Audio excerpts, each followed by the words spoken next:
तो ऐसे भगवान जब वृंदावन की पावन भूमि पर पहुँचे, ये प्रेम की भूमि है, प्रभु के हृदय में भी प्रेम की हिलोरें मारने लगी। सुखदेव जी महाराज ने इस तरह से वृंदावन की पावन भूमि का बड़ा ही सुंदर वर्णन किया है। ब्रजवासी वृंदावन की भूमि पर बड़ा गर्व करते हैं, कहते हैं किसी तीर्थ के सेवन से हमें क्या लेना देना, हमारा तो वृंदावन ही वैकुंठ को पराजित करने वाला है। गोपियाँ कहती हैं कि जिस पावन भूमि पर हम निवास करती हैं नंदनंदन, यह भूमि वैकुंठ से भी श्रेष्ठ है। तो प्रश्न उठता है कैसे? बोले वृंदावन तो पहले भी था, परंतु जब से आपने इस पर अपना श्री चरण रखा है तो ये मंडित हो गई है, सुशोभित हो गई है, अलंकृत हो गई है, इसकी शोभा में वृद्धि हो गई है। कैसे?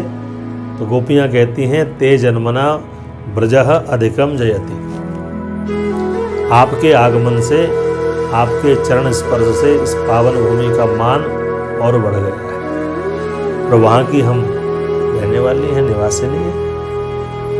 और ब्रजवासियों के पास तो ये बड़ा बल है, वो तो स्पष्ट कहते हैं डंके की चोट पर, स्वर्ग अपवर्ग लेके करेंगे क्या हम, जानते नहीं हो हम वृंदावन वासी हैं।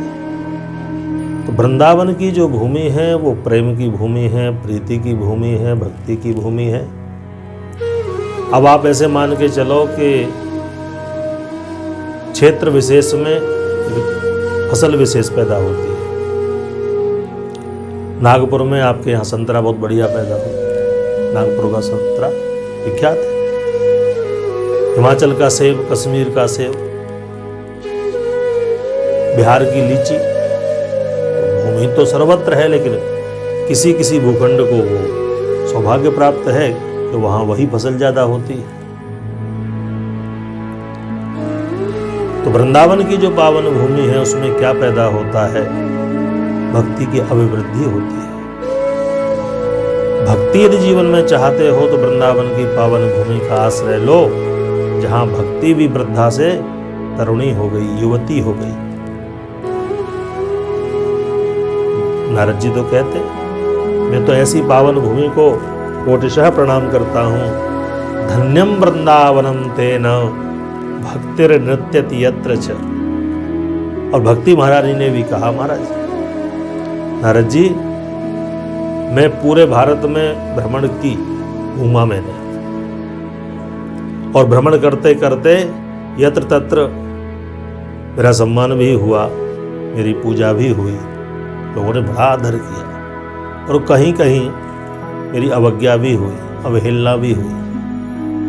तो जहाँ भक्ति की अवहेलना होती है, भक्ति वहाँ जर्जर हो जाती है, यानी वृद्ध हो जाती है, बूढ़ी हो जाती है।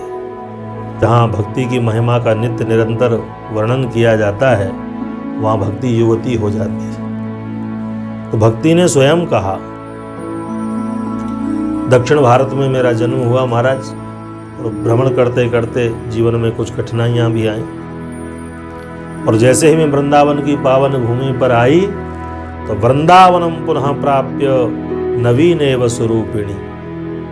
लेकिन महाराज यहाँ आने के बाद एक कष्ट मुझे हो गया, मैं तो हष्टपुष्ट हो गई, युवती हो गई, रूप संपन्ना होकर विचरण कर रही हूँ। मुझे कोई स्वतः में तो कोई कष्ट नहीं है, लेकिन मेरे मन में बड़ी पीड़ा है। ये ज्ञान वैरागी जो मेरे दोनों पुत्र हैं, ये वृंदावन में आने के उपरांत भी ये जरावस्था को प्राप्त हो गए, ये बूढ़े हो गए, वृद्ध हो गए, जर्जर काया हो गई इनकी, और इनके कष्ट को देखकर मेरे मन में बड़ी पीड़ा होती है। और महाराज यहाँ भी मेरे दुख की निवृत्ति नहीं हुई, तो मैं स्पष्ट रूप में कह रही हूँ, इदम स्थानम परित्यज्य विदेशम गम्यते मया। मैं चली जाऊंगी इस पावन भारत भूमि को छोड़कर। नारद जी ने कहा, माता जी कहाँ जाओगी? बोले जहाँ मुझे आनंद मिलेगा, सुख मिलेगा, जहाँ मेरे लिए अनुकूलता होगी, चली जाऊंगी। अब तो नारद जी को बड़ा झटका लगा, माता जी ऐसा मत करना, भारत की पावन भूमि से यदि भक्ति चली गई फिर भारत में बचेगा क्या? प्रधानता तो यहाँ प्रेम की है।